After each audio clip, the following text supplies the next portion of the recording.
I'm an ordinary copper who's patrolling his beat around Dock Green.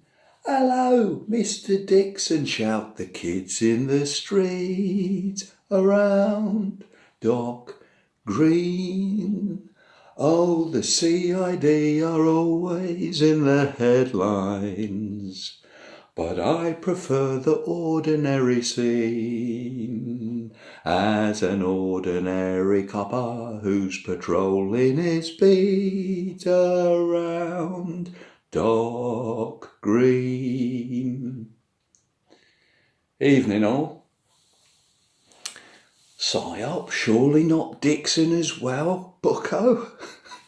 Well, this is interesting. I hope all my talks have a measure of interest. But yeah, it's something that I saw, as it were, and it got me thinking on it. And this talk is the fruit of all that. I'll come to that, what I saw, as it were, in a minute. Let's give a little bit of a backdrop. Dixon of Dock Green, 432 episodes of a British police drama from 1955 to 1976. 21 years. And Dixon, played by Jack Warner, this is his autobiography. I like Jack Warner a lot. He's a character. He really is a character. And he was in vaudeville. He was in theatre. He was on the radio. And he was a very popular British TV film star who made quite a number of films. I'll go into some of this in a bit. But he's known, as it were, even today, many years on, for his role as PC George Dixon of Dock Green. He played, as I say, the quintessential British Bobby. Friendly, kindly, firm, bit of a sense of humour, and totally uncorruptible. A good role model for society. Absolutely. So what was it, bucko, that made you look a bit deeper at this? Okay, as I mentioned, 432 episodes, of which only 33 remain. 33, there's that Freemason number. Now, I can't categorically state that Jack Warner was a Freemason. I don't know. I just don't know. I would tend to think he was. He was highly esteemed by the police. At his funeral, the actual police from Dock Green carried his coffin. So fantasy, in the sense of fiction, meets reality. Yeah. 33 episodes remaining. He married Muriel Peters in 1933. Quite a number of 33s crop up. He made 33 films, actual British cinema films, if you don't count a TV movie.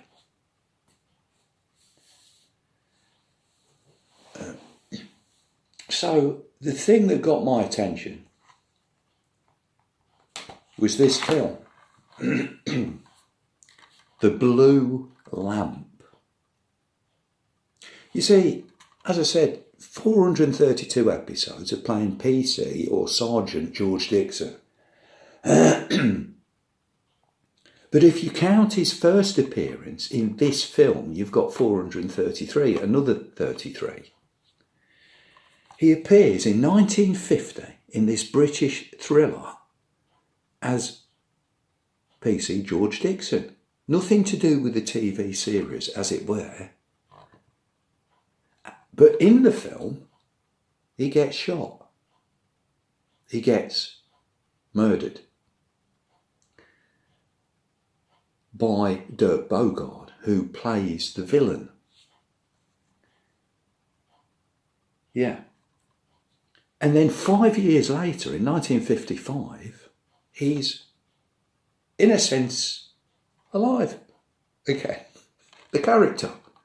And now he's doing 432 episodes. So if you add his first appearance and all the episodes, you've got 433, another 33. The blue lamp represents the lamp that hangs outside the police station, and it opens up on an evening, darkness around it with a lamp shining, and it finishes on a sunny day, the lamp shining.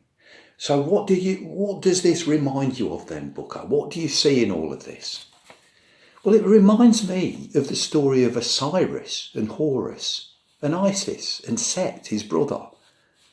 The Egyptian gods. I've told you so many times, not got the time to go into it all again, but the cabal, the cult behind what happened in 2020 and lots of other psyops down through the years are into the Egyptian stuff. They're into the colours, the numbers, the calculation of time and all these things. And they reenact things and they do rituals and ceremonies and there's sacrifice going on. So Osiris is murdered by his brother Set. He steps into this chest and he lays down in it, and Set slams it shut. He's killed, he's chopped into pieces, he's thrown into the Nile, and there's nothing left except 14 pieces. They're all found. His wife Isis gets them, except the male part that is eaten by a fish, and then through ritual magic she brings Horus to life. Now Osiris symbolises death, resurrection, the cycle of the Nile floods that Egypt relied on for agricultural fertility. Horus represents the sky, the sun, kingship, protection, healing. He was a protector god who fought evil and represented justice and righteousness. So Horus represents the sky, the sun, and as I said, the blue lamp. You see the lamp shining in the sun at the end of the film. Certainly, Dixon represents, isn't it, the protection of the people, the justice, righteousness, and these things. Why would this cult produce something along the lines of a good psyop, in the sense as something different? Why would they do this? Because they play both sides, good and bad. And when they're going to do a big bad thing, they may do something good this is just my thoughts, just my insights on it, to help, to bless, because they scare the real true God. They're scared of the living God because of his judgments, if they come right out. And they were going to palm off. Remember, this is the time the Beatles are coming, right? The Beatles are coming. We're looking at right through, this went through that period of the Beatles into 1976. Bear this in mind. Jack Warner began his film career in about 1943, and then he finishes it in 1979. So it's through this period, and the Beatles are going to bring about corruption of society, rebellion against parents, psychedelic drugs, free love, and strange religions coming in the country and bringing in gurus and all sorts of stuff. So they've done this. And at the end of the day, who wouldn't want a type of George Dixon? If you needed the police, would you want one of these modern officers coming today, or would you want one of these constables? I know what I'd pick. So, yes. Now, is there any other connections? Yes, there is. There's a film, one of his last films, of a leading role called Jigsaw. And what's unusual about this film is, and again he plays, not Dixon, but he plays actually another police officer. And he often did this. He played, in the film Dear Murderer, 1947, Inspector Penbury. It Always Rains on Sunday, 1947, Detective Sergeant Fothergill. Valley of the Eagles, 51, he was Inspector Peterson. Emergency Call, Inspector Lane. The Quatermass Experiment, the Superintendent. Jigsaw, he played Detective Inspector Fred Fellows, who's investigating a murder of a person chopped to pieces and found in a casket, exactly the same as Osiris. Interesting. Now, absolutely interesting. Now, that's it. Yeah. So, if I can just find that bit there. So,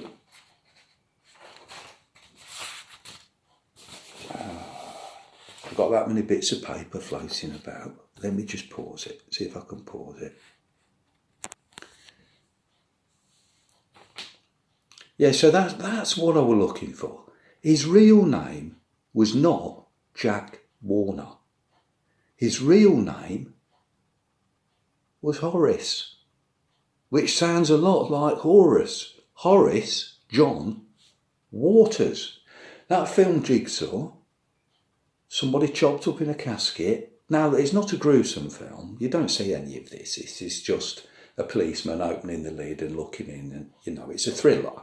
It's it's watchable. It's not something gruesome. But his real name was Horace John Waters. And in his autobiography, he states that his dad ran a funeral business.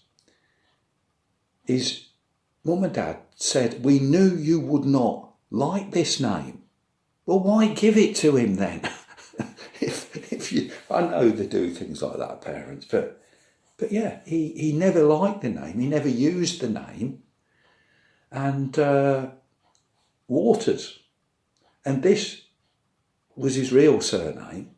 And this film Jigsaw was about this person chopped up in a casket in a house by the sea, by the waters.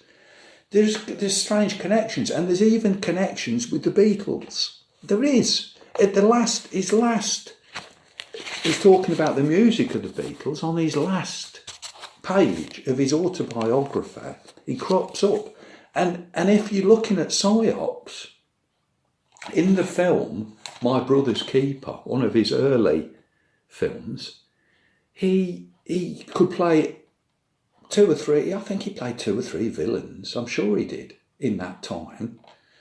And one of them is called, now get this, the name of the person he plays and portrays in this film is George Martin. Where does that name crop up? Well, it's the Beatles manager, isn't it? George Martin, who was alive at the time and he'd be in his early 20s. Really? I know it's a reasonably common name, a George and a Martin and put together. But when you think of Psyops, that name stands out, doesn't it? You know exactly what you're getting. As the real biological Paul McCartney, we know he was supplanted by, I believe he was done in, let's just call call it what it is, in 1966 and replaced by this character who's been playing the part ever since, Billy Shears or William Shepherd. So most unusual. Now, Jack Warner's always been associated with the police. From a child, they thought, from a baby born, they thought he had no chance of surviving. The doctor gave up on him and called for a cleric who came. His mother didn't give up. She, with the help of a fountain pen, with her own milk and brandy, revived the little baby. And from a toddler going down the road and falling off his bike on a tram line, a policeman ran down the steps, swept him up in his arms and saved his life as he fell before a horse and cart that was bearing down on him. Jack Warner said whenever he put on the uniform to play Dixon, he was grateful to the police. As I said, it's not just the 432 episodes of Dixon of Dock Green. I've read out that list of other police, and he often played authoritative people as well. So, and I've mentioned at his funeral, the real police of Dock Green carried his coffin. In a particular film called Vote for Huggit, there was a set of 4 films on the Huggit. It's a very popular series of comedy, British comedy, very nice films to watch. He ran for in the council and for mayor, and they said in it, they called him, they referred to him playing this character as the worshipful mayor, and that made me think of Freemasonry. That's an unusual title, but yes, it is a title given to mayors, Lord Mayors, and they say it's just respect out of his position, nothing to do in a religious sense. But this term in Freemasonry, worshipful master of a lodge or the master mason, is called worshipful master because of the term signifies high regard and respect. But it's very interlinked, and I think it's the same type of thing. Again, no proof that he ever was a Mason, but we know that often in the police they are Masons, and equally in the funeral business. I just want to look quickly at the numerical value of the name Jack Warner. Can you see that? And if you add the numbers, A is 1, B is 2, etc., right through, there is a numerical value. And if you add them up individually, 1, add 1, add 3, add 1, add 1, add, etc., it comes to 41. Together, by together I mean you're doing 10, add 1, add 3, add 11, add 23, add, etc. And that comes to 104. 104, take away 41, it gives you 63. 3 6 is 666. And of course, I'm not suggesting that this is sort of antichrist or anything. I'm suggesting this cabal uses the 6s or the 9s a lot. Numbers play a big part, and you find patterns of things running through things. So there we have that one. Dixon of Dock Green. Dixon of Dock Green. Individually comes to 88, together 169. 169 take away 88 is 81. And of course, Jack Warner died in the year 1981 at the age of 85.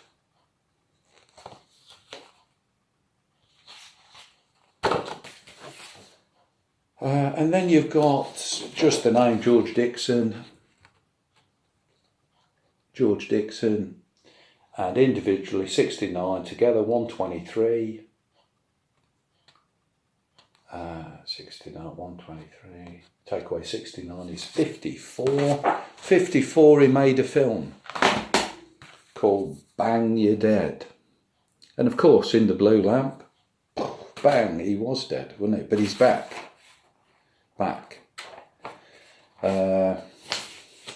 In the TV series.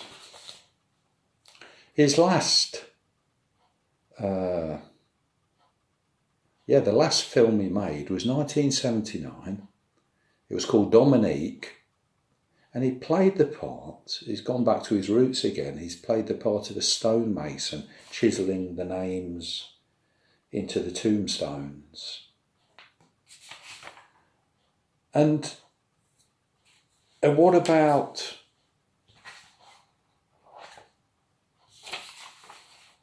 sacrifice then, Bucko? You're saying this is a type of psyop. It's not necessarily as big, it may not be connected to the Beatles things, but it's something they've done as well. Is that what really the thrust of what you're saying is about? I'm not totally sure. I'm just bringing these things I've clocked, noticed, seen, and just spread them before you and say, oh, I don't know. But here, what do you think? Okay, Bucko, so is there a sacrifice somewhere? If this is a psyop done by the same group that's going to unleash the Beatles on the world, and Beatles, remember, that's right, George, he plays George Dixon. One of the Beatles is called George Harrison, isn't it? And that's right, and he plays a person called George in his last film as well. And he plays a number of Georges, as I said, George Martin and Georges through his career. Now, as I said, his last film was Dominique. He plays the stonemason. And there was another chap called Leslie Dwyer who played the cemetery supervisor. He ended up dying as well. That was his last film, and Jack Warner's last film.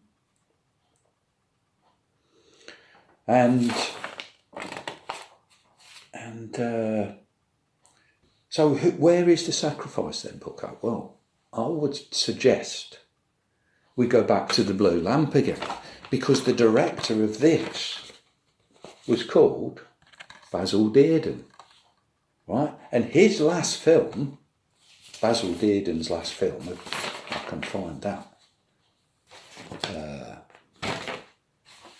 was The Man Who Haunted Himself. The Man Who Haunted Himself, about a man, a psychological thriller about a man who dies in a motorway crash. And lo and behold, Basil Dearden, about a month later of its release, died. Or before, or did he die before the film's release or after? I'm not quite sure, but he died in the same M4 of the person in the film. And you see, that was a strange film, because there was two characters who were acting as the same person, and you thought, what, is this the real person? Is that the real person? But they both were played by Roger Moore. And a strange film indeed. And he, as I've just pointed out, Dominique, the last film of Jack Warner, that is about a gaslighting psyop of a man who's trying to murder his wife to get her to commit suicide. So, a strange film there. Can I say that Basil Dearden thing, that is really strange stuff. It reminds me of McCartney and his journey that he never came back from in the car on the motorway. Anything else to say, Bucko? Does that sum it up? Well, we know the Queen visited him. He was given the OBE. the Queen visited him on the set. She don't do that to everyone, does she? And she said that you have become, in a sense, Dixon of Dock Green, you have become part of the British way of life. So I think we'll leave it there then. So after every episode, as I say, it would begin with Jack Warner, Dixon, saying evening all, and then he would talk a bit about the episode, then he would come back at the end of the episode where he would say good night all, and he would sum up the episode. So we may as well finish this one in the way he would have gone about it. I suppose he would say, he would shoulders back, he would look straight ahead, and he would say, yes, so Marty Bucko continued in his investigations, even of PC Dixon, Jack Warner, much to my chagrin, as it were. And he continued on in this vein and preaching the gospel, as was his habit as a born-again Christian. And with that, good night all.